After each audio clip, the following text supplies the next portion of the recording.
Então vamos nessa, sejam todos bem-vindos a esse programa chamado Ronda da Cidade. Tudo bem com vocês? Nosso objetivo é entretê-los com muita informação. Agora, a informação que você precisa ouvir, de repente, não é aquela que você gostaria de ouvir. Tá bom, gente? É o Ronda que está começando. Produção, bem-vindos! E, aliás, eu trago uma notícia de cunho muito grave, seríssimo. A Delegacia de Crimes contra o Patrimônio fez uma operação desde a semana passada. Essa operação só terminou hoje, exatamente hoje, quando nós conseguimos fazer a entrevista com o delegado responsável, Dr. Romeu. A notícia que nós trazemos, inclusive com imagem agora, é de que carros, considerados até carros de luxo, não são carros populares, foram furtados ou roubados e estavam sendo vendidos aqui no mercado linharense. Atenção, você que gosta de comprar carro com pessoas que não têm lá a procedência. Você conhece, mas não sabe de onde que vem o carro. Muito cuidado, que pode ser produto de furto ou roubo. Dá só uma olhada no número de carros que a polícia apreendeu aqui na cidade. O que eu estou mostrando aí não é a totalidade, não. Foram 9 carros, que eu considero até carros de luxo, que foram encontrados aqui no município. Todos eles com restrições.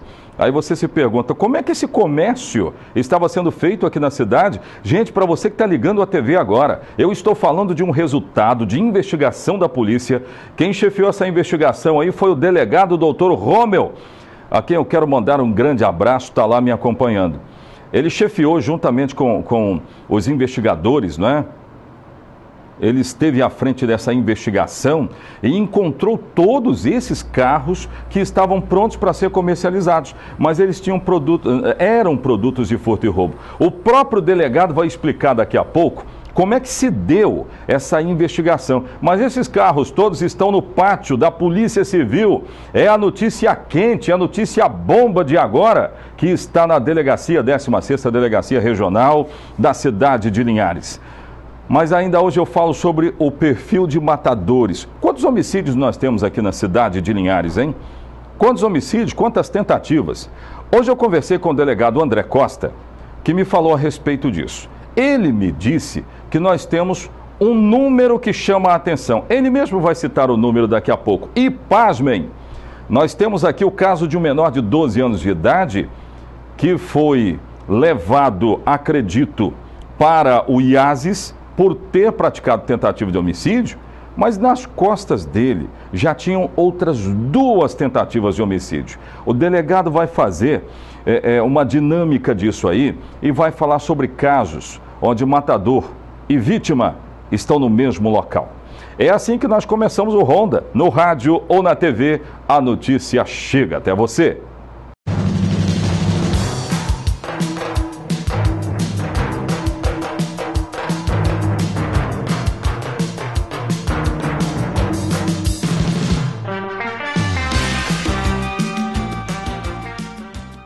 Vamos falar então dos carros roubados. Cerca de 6. Eu encontrei 6 carros roubados hoje no pátio da 16ª Delegacia Regional.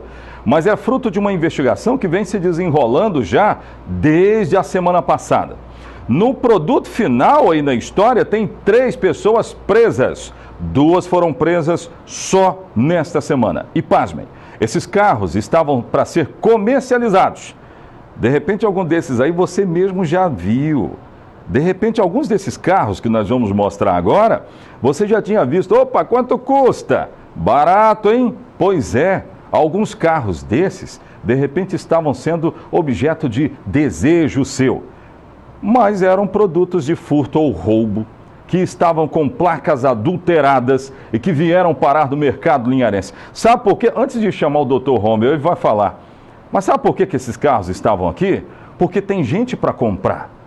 Mas olha, tem investigações aqui que dão muito certo, como esta, e que nos trazem este resultado. Dr. Romeu foi entrevistado por mim hoje de manhã e falou como se deu essa investigação. Vamos lá, põe no ar. A Delegacia de Crimes contra o Patrimônio de Linhares já estava levantando esses carros objetos de restrição de furto e roubo aqui na região, e na última semana a gente já havia recuperado 3 veículos. E na segunda-feira agora a equipe de investigação continuou com as diligências e conseguiu chegar ao vendedor desses veículos.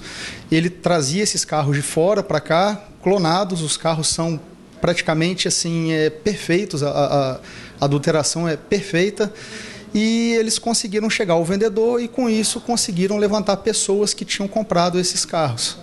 Ao todo foram recuperados 9 veículos, sendo que de segunda para terça foram recuperados 6. Nessa operação de segunda para terça foram presas 2 pessoas e na semana passada uma pessoa já havia sido presa também conduzindo um desses veículos. Então, para você que quer comprar um carrinho aí, todo cuidado é pouco, porque ele pode ser produto de furto ou roubo. E não tem essa história de ser só o carro popular, não. Tem gente que acha que isso só acontece com carro popular. Não é verdade. Pode acontecer com carros de luxo, carros que têm um valor alto e que são vendidos aqui em valores mais baixos. O vendedor está entre os presos. A casa caiu, literalmente caiu. Vamos até Jaguaré, porque um ex-secretário de Educação, não é, produção? Foi assassinado. Só que os matadores já foram presos, né? Eu tenho essas informações. Vamos lá, põe no ar. O assassinato do ex-secretário de Educação de Jaguaré chocou amigos e familiares na manhã desta terça-feira. Marcos Túlio Paris Júnior, de 40 anos, foi encontrado morto dentro da própria casa, no centro de Jaguaré. A vítima foi atingida por diversos golpes de faca e marteladas. Marcos morava sozinho, dava aulas em uma escola do interior e hoje pela manhã não compareceu ao estabelecimento. Familiares resolveram arrombar as portas da residência e se depararam com a cena do crime. Muito triste. Perder o irmão assim, assassinado, é triste. Ele trabalha no colégio da Japira, ele é professor. Como ele não chegou para dar aula, a diretora ligou, preocupada. Aí ligou, a gente foi olhar, não estava nem carro nem moto, aí quebramos a porta, ele estava assassinado dentro de casa. A polícia recebeu várias informações e não descarta a hipótese de latrocínio, roubo seguido de morte. Os veículos, uma moto Honda Bros de cor preta e um Corolla de cor branca, além de alguns eletrodomésticos, foram levados pelos criminosos. Fomos notificados que ele havia desaparecido, então começamos buscas aí pela cidade, mas aí os parentes, familiares entraram aqui na casa, arrombaram a porta e identificaram que ele estava morto dentro de casa e que levaram alguns pertences dele, inclusive o carro e a moto. Foi usada uma faca, né, para o homicídio, né, e um martelo. A polícia já começou a trabalhar com algumas informações nesse sentido? Sim, a gente já tem informações, várias informações chegando, estamos todas as equipes fazendo monitoramento pelas câmeras aqui da cidade, pelas câmeras que há aqui na região, levantando informações, atrás de denúncias e montando os detalhes para que possa chegar a esses criminosos, né? Marcos Túlio Paris era muito querido em Jaguaré, filho do ex-prefeito dos municípios de Jaguaré e São Mateus, Túlio Paris, e ocupou a Secretaria de Educação durante 8 meses no mandato do prefeito interino Ruberci Casagrande. Daqui a pouco o Ronda vai voltar e eu quero falar sobre crimes de homicídio aqui na cidade de Linhares. O delegado André Costa, ele fala sobre o número de elucidações. Sabe que esse número de elucidações me chama muito a atenção? Próximo bloco nós vamos trazer essas informações.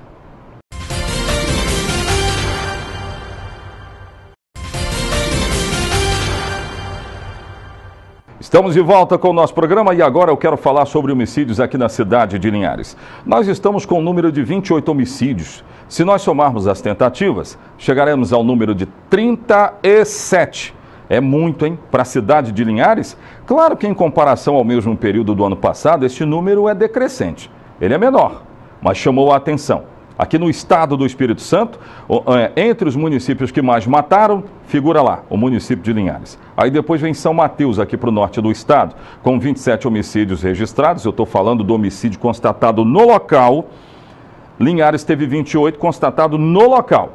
Aí, somando as tentativas, chegamos a 37. Qual é o perfil das pessoas que matam, hein? Qual é o crime mais difícil? qual é a classificação mais difícil aí entre a violência que chega ao homicídio? Qual é o mais difícil de elucidar, hein? Quantos de elucidação nós temos? 95%. É um número muito bom. A delegacia funciona muito bem. Olha, hoje eu tive uma entrevista muito esclarecedora com o delegado que responde hoje pela Delegacia de Homicídios. André Costa fala disso e fala também de uma adolescente, uma criança de 12 anos de idade, que cometeu só 3 tentativas de homicídio. Vamos conferir. Põe no ar. O mês de março ele traz uma referência diferenciada em relação aos meses anteriores e outros eventos que foram responsáveis pela guinada de homicídios no estado do Espírito Santo, sobretudo aqui em Linhares, que são a presença dos chamados crimes de proximidade. O mês de março ocorreu uma série de homicídios no município de Linhares, todos eles avessos, diferenciados, distanciados em relação a outras práticas delitivas, como normalmente acontece nos crimes de homicídio. No mês de março, destacou-se a presença desses crimes de proximidade, que são aqueles cujo autor e vítima já têm alguma relação de proximidade, de conhecimento, ou são crimes de homicídio decorrentes de uma relação entre autor e vítima, um desentendimento ou uma relação de afeto. Nós tivemos feminicídio esse mês aqui em Linhares. Então, são crimes que trazem um maior desafio para a polícia em evitar a sua prática, porque não estão relacionados com outros crimes. Então, eles trazem uma dificuldade, um desafio de enfrentamento maior por parte da Polícia Civil e da Polícia Militar quanto ao seu impedimento. Um dos exemplos que pode ficar assim bem claro para a sociedade, doutor, é o caso que aconteceu em Humaitá, porque ali nós estaríamos falando de um feminicídio, o marido acabou matando a mulher, só para deixar claro. Exatamente, é um exemplo por excelência de um homicídio, de um crime de proximidade. O autor, o marido da vítima, acabou produzindo a morte dela através de facadas, um crime que os autores estão convivendo em conjunto, tem uma relação de proximidade e que acaba impedindo que a presença da polícia ou a atuação da Polícia Civil na atuação de polícia investigativa promova o impedimento desse delito. Diferente ocorre, por exemplo, a título exemplificativo, quando nós temos grupos rivais se digladiando por alguma razão e nessa guerra por outras práticas delitivas promovem homicídios dos seus adversários. Nessa perspectiva, a Polícia Civil, com o trabalho de investigação, consegue impedir que esses crimes ocorram, trazendo a responsabilidade dos membros do grupo pelas práticas delitivas que estão relacionadas, por exemplo, o tráfico de drogas. No entanto, nos crimes de proximidade não há possibilidade dessa atuação prévia da Polícia Civil. Nós não temos como prever em que momento e como, em qual circunstância esses homicídios vão ocorrer. Nós temos aqui na cidade de Linhares 37 registros de homicídios ou tentativas e 28 de homicídios. É um número que o senhor considera muito alto? É um número responsável aí pela guinada dos homicídios no mês de março, justamente destacando os crimes de proximidade. Nós temos identificado que pessoas diferentes da prática delitiva cotidiana que nós vivenciamos aqui na Delegacia de Homicídios estão praticando crimes contra a vida. O que nos chama a atenção da pulverização aí desse crime e da desvalorização dos investigados em relação às vítimas. Nós temos pessoas que não são adeptas às práticas delitivas, mas que estão cometendo esse tipo de crime grave, o crime por excelência, o homicídio, né? Sobre um perfil de quem comete homicídio ou comete a tentativa de homicídio. Chamou muita atenção da sociedade a notícia de que um dos casos de tentativa foi registrado ou cometido por um adolescente, uma criança de 12 anos. Confere isso? É verdade. Nesse mês de março, nós promovemos a apreensão de 4 adolescentes com envolvimento em homicídios. Ora como autores, evidentemente as vítimas por vezes também são adolescentes. Chama a atenção a tenridade desses autores. Nós tivemos um autor aqui de 12 anos de idade que já teria praticado pelo menos 2 tentativas de homicídio no mês de março em Linhares. E para a sociedade, vale saber que existem boas investigações, a polícia tem um trabalho muito criterioso e eu tenho acompanhado aqui nessa delegacia durante longos anos. Não vai ser diferente com o senhor à frente da delegacia, muito pelo contrário, né? A gente está acompanhando um trabalho realmente muito centrado do senhor. Pode-se esperar respostas em breve? não vai ser diferente de forma alguma. No mês de março, por exemplo, nós tivemos um índice substancial de resolutividade. Dos homicídios ocorridos em Linhares, 95% deles foram elucidados. Os autores estão identificados, parte deles estão presos, outra parte estão com medidas cautelares decretadas em seu desfavor, e o trabalho continua, a equipe continua produzindo com satisfação, com substância, com resultado presente e diário, e o trabalho continua nessa metodologia.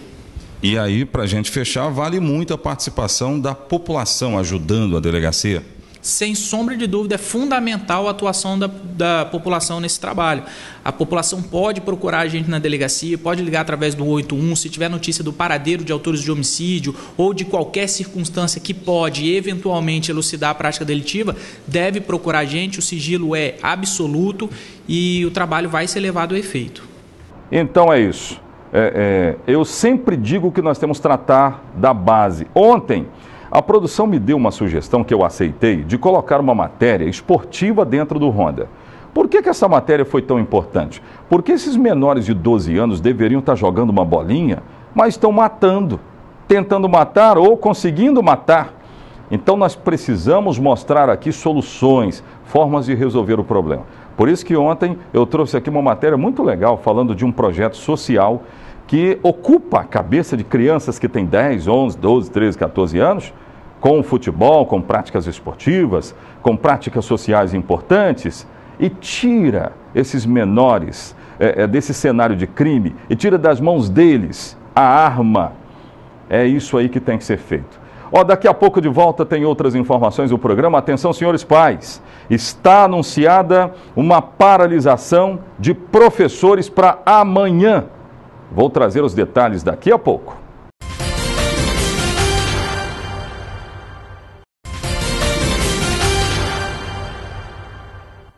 Gente, eu vou começar dando um giro pelo estado do Espírito Santo agora. O caso da médica Jaqueline Colodete, que caso complicado, hein, gente? Produção, estou acompanhando aqui o trabalho da polícia e eu estou assim pensando, o que pode ter acontecido com essa médica? Há alguns dias ela desapareceu. Investigação começou e o carro dela acabou sendo encontrado aqui no estado do Espírito Santo. A família está acreditando que ela possa ter tido um surto, não é isso? Mas está estranho. Sobre o desaparecimento desta médica, eu quero trazer informações. Põe no ar. O desaparecimento da médica Jaqueline da Penha Colodete, de 52 anos, completou uma semana nesta terça-feira e tem mobilizado toda a família da cardiologista. A Raíza mora em São Paulo e pediu férias para ajudar nas buscas. Para a gente é muito angustiante, principalmente a falta de notícias.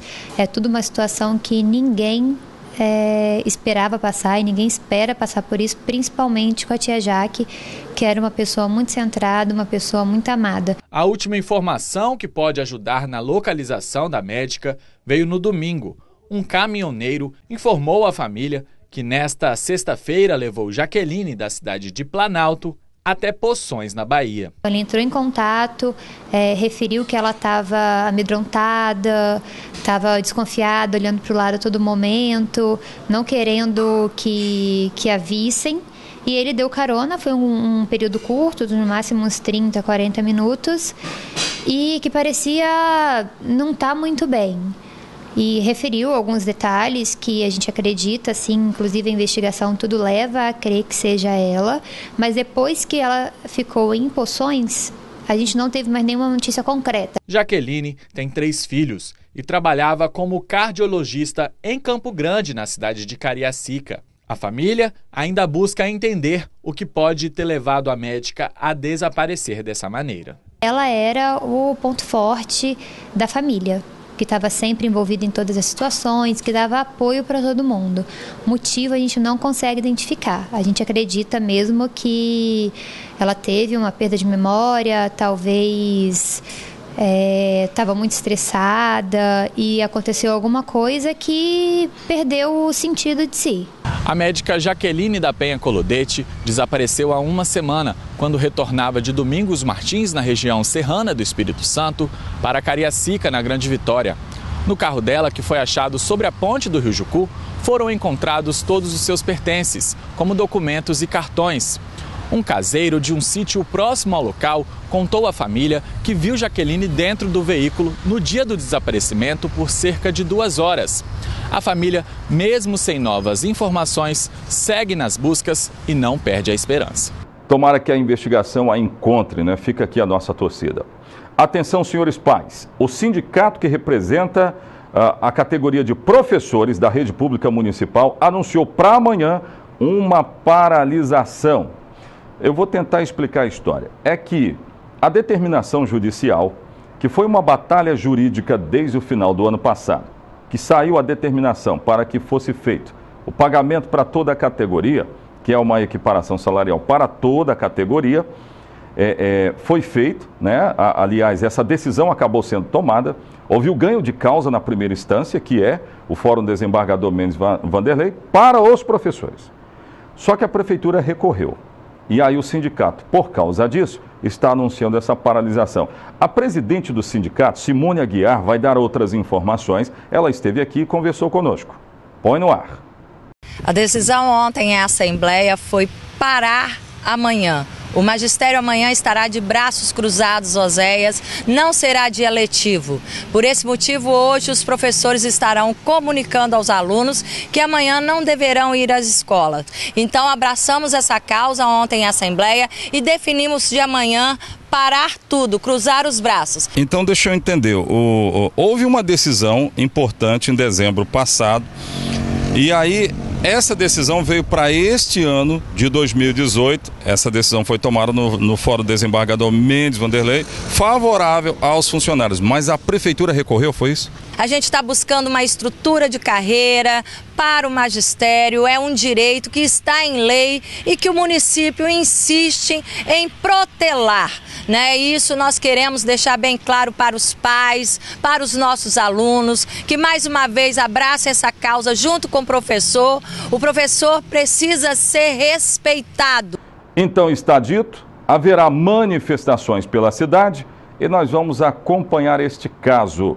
Seria uma segunda greve, né? Ou paralisações, já que nós tivemos uma, logo no começo do ano.